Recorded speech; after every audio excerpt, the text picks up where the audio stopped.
Once you have your numbers set up, you're gonna have a plate. And when you have your plate, basically you're going to think about, okay, what is gonna make up my 35 grams of protein?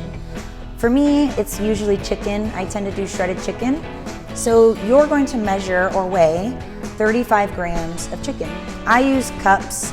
Some people use a scale, whatever you feel preference to use. And you're gonna figure out 35 grams. That's one part of your plate. For for your 44 grams of carbs, that's kind of a higher amount of carbs. Usually people tend to have a hard time with that. So what I like to do is I encourage you to eat like potatoes or rice, something that's a little bit higher, and you can have vegetables with it. So what you need to do is figure out what is it that you want your carbs to be made up of. So I typically use rice to make up my grams of carbs because you don't need a lot, and a little goes a long way. Now with the 14 grams of fat, here's the thing. Fat, believe it or not, is very easy to get. And I'm sure you've found this on your journey so far.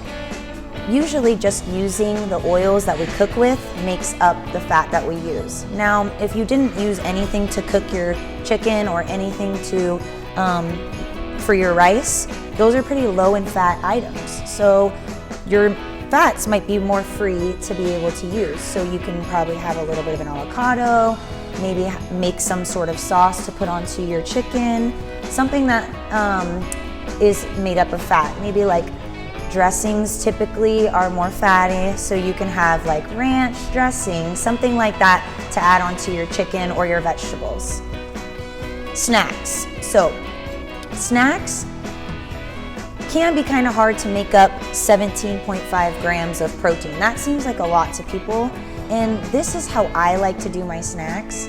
I typically make overnight oats. They're super easy and so much compacted into a little tiny bit. So I make overnight oats, I add protein powder to it. The oats itself usually makes up the amount of carbs. The protein powder adds for the protein. And then the fat, usually you can add nuts to it. You can even add fruits. A lot of fruits don't have fat, but you could have nuts on the side or anything like that to make up your fats. This is just a guideline, so if you don't want to use your fats for your snack, you can always add it to your meals and give you a little bit more if you want to have more avocado.